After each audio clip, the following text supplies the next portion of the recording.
Good afternoon, everyone. Please do a little exercise with me. Close your eyes and imagine a word in your mind, masculinity. So what came to your mind? Is it the broad shoulders, the deep and powerful voice, or the sweaty body on the basketball court? Or is it the bold, tough, perseverance, or unsmiling face that can never show weakness?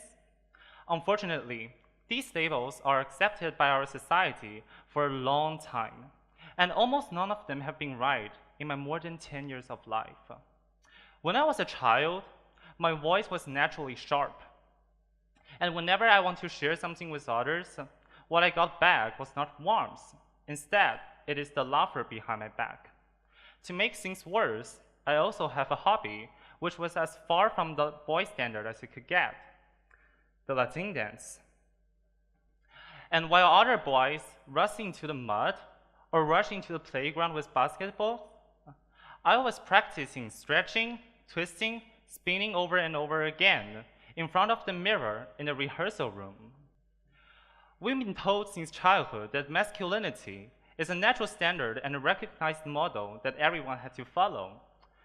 But, in fact, it is just a set of scripts that forced on us and instilled by society repeatedly. And today, I would like to tell you something that I had wished somebody had told me in a few years ago.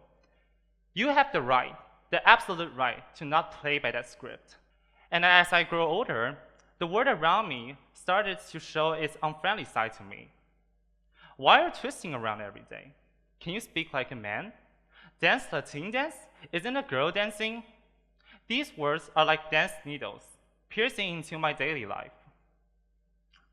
And I was really depressed at that time. And during the middle school, there is an invisible and cruel social rule among boys. If you're not man enough or tough enough, you will be considered as alien. Soon, some more aggressive labels were put on me. Some people even call me sissy. And moreover, some people even talk about and question my sexual orientation behind my back, just because my dance movement and I speak with my naturally vocal cord. In sociology or gender studies, it's actually a very interesting phenomenon. Why a boy's vocal cord and his dance movement can be directly linked to his sexual orientation, and why people always judge others' inner self through their external behavior. However, I was only a teenager at that time. I didn't know any about these academic theories. All I know is I'm really sad and depressed. I stood in front of the mirror in the dance room for countless time and tutoring myself. If I gave up Latin dance, would it no longer questioning me or adopt me? If I just to disguise myself and fit in their mold, will they accept me? At the most painful point, I longed to be accepted by them. However, at the same time, there was another voice in my heart. If I gave up Latin dance and disguised myself just to fit in their mold, what I lost is not only Latin dance, but also my true self. So what finally shifted something in my mind is a theory that I learned from psychology, the task separation. It was proposed by the Austrian psychologist Adler, and it's also elaborated in his book, The Courage to be Hated. And in the book, the writer said, how others judge me, that's their task. And how I consider myself, that's my task. And for the first time, I completely separate two tasks together. And when the two tasks were clearly separated, I no longer doubt myself, and I was relieved. And I started to know that I cannot interfere with others' comments. What I could do is to continue to do my favorite Latin dance. However, the theory only gave me a framework. The real test came into a single afternoon. When a classmate doubted my sexual orientation in public and voicing a joking tone, I didn't bear it anymore. In the past, I always let it go and giving him a smile, and even PUA'd myself. Am I too sensitive? But this time, I didn't choose to back off. I walked over, looked into his eyes, and said, "It's very inappropriate and insulting for you to judge others' sexual orientation in this way. Please take it back." At the moment I said that, the muscle of my whole body was super tense, and my heart was extremely nervous. I don't know what will happen next. Those few seconds feel very long.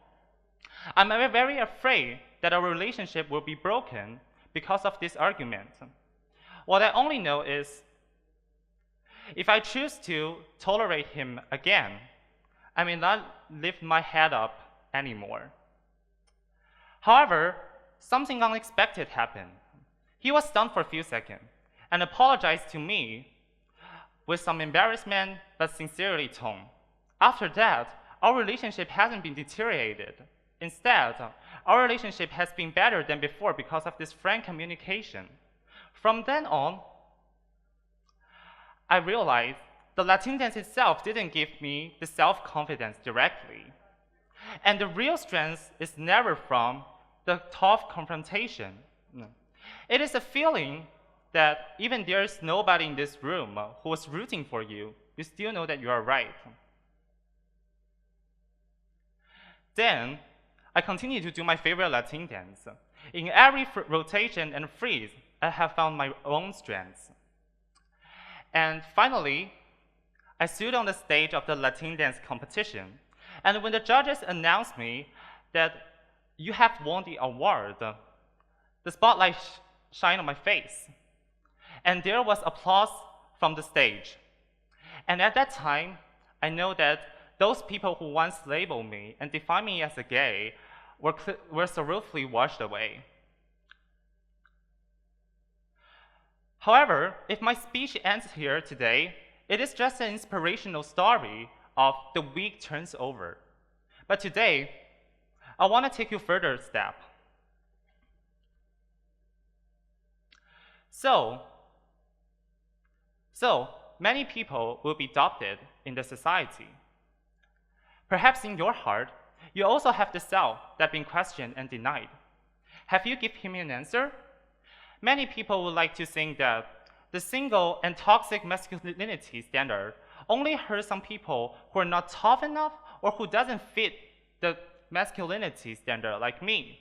However, I want to say it's make everybody pay the price. Think about it. A boy who cried because he was hurt and was told, "Man up, dare you cry?" A breadwinner father who was fired by his boss and couldn't say to his family member, "I'm really afraid." The classmate who tried to disguise himself and insecurity by anger because this is the only masculine thing he knows how to do. Are they wrong? They are not wrong. They are like me, who are forced to play a script that they never agreed to perform. The society asked every man to wear an iron armor and to play the role of indestructible. And it deprives men's right to express their vulnerability. However, in this script, men are not allowed to be soft, men are not allowed to be sensitive, and men are not allowed to express themselves. So back to our original question, what is masculinity? The masculinity can be the passionate and the muscle on the court. The manliness can also be the elegant dance movement in the dance room. The manliness can also be the tough or the sharp voice who express themselves. The manliness should be as vast as the stars in the sky. It shouldn't be limited. To sum up, I want to share something, the most valuable thing that I've learned from this experience. When somebody judges you or questions your inner self, next time, just calm down and think about it. Is this my task or their task? Tune out the noise and capture the thing that does matter to you. Thank you, everybody.